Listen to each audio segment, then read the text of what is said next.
महाराष्ट्रामध्ये एक Epstein file झाले, त्यामुळे अनेक नेते आहेत. काल महिला याच्यात आपण पाहिलं की आयोगाच्या अध्यक्षांनी राजीनामा दिलेला आहे. महाराष्ट्रात कधी असं संस्कृती नव्हती ह्या सगळ्या बंधुबाबांची. त्यांचे बंधुभक्त आणि बंधुबाबा हे दोघंही यांच्यावर कारवाई होणं गरजेचं आहे. पोलिसांच्या कारवाईच्या माध्यमातून जे काही आपण पाहतोय, जे काही प्रकार समोर येत आहेत, भयानक प्रकार आहेत. कधी महाराष्ट्रात आपण असं ऐकलं नव्हतं असे प्रकार यायला लागलेले आहेत. मग त्यांचे वैयक्तिक प्रकार आणि दरवाजाच्या आडचे प्रकार वेगळे, आणि दुसरे हे जे काही रेडेबिडे सगळे प्रकार चालू आहेत, एवढे भयानक प्रकार कधी आपल्या पुरोगामी महाराष्ट्रात अशा काही गोष्टी ऐकल्या नव्हत्या. आणि त्याच्या आडून राजकारण होत आहे, हे भयानक आहे. मला वाटतं ह्यांची ज्यांच्याबरोबर फोटोज आहेत किंवा नावं आता गेल्या काही महिन्यांमध्ये आलेली आहेत, त्या सगळ्यांनी राजीनामे देणे गरजेचं आहे. मला वाटतं 9 की 10 मंत्री या मंत्रिमंडळातले त्यांचा राजीनामा फडणवीस साहेबांनी घेणं हे अपेक्षित आहे.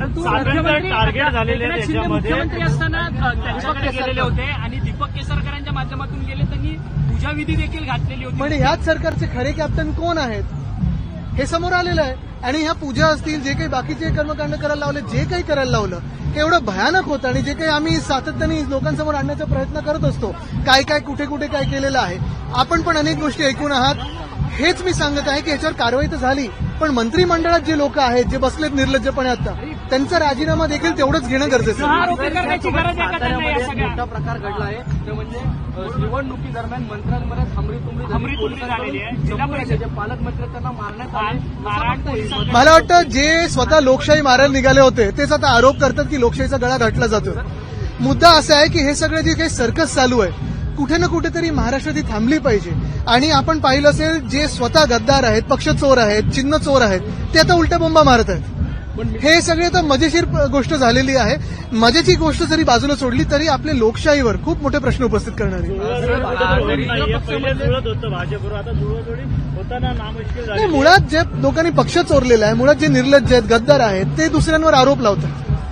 जरी रुपाली चाकणकर यांनी राजीनामा दिला असला, पण त्यांच्या पत्रात असा उल्लेख आहे की माझ्या वैयक्तिक कारणास्तव मी राजीनामा देतो. त्या एक व्यक्ती आहेत, 9 मंत्रिमंडळातले मंत्री आहेत, त्यांच्याबद्दल काय, उपमुख्यमंत्री आहेत, त्यांच्याबद्दल काय.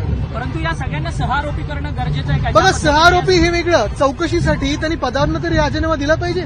परंतु या सगळ्या जी एसआयटी नेमली आहे त्यावरती आपला विश्वास आहे की अशा अनेक एसआयटी नेमल्या जातात. आता एसआयटी कुठच्या हेतूने नेमली आहे, नुसतं ह्या लोकांवर ताबा प्राप्त करण्यासाठी, कंट्रोल नियंत्रण आणण्यासाठी, की खरोखर कारवाई करण्यासाठी, हे कारवाईवरनं कळेल. आता अधिवेशनाचे अजून 3 दिवस उरलेत, आपण कशा प्रकारे आपल्या पक्षाकडून आता भूमिका मांडणार? 3 दिवस आहेत.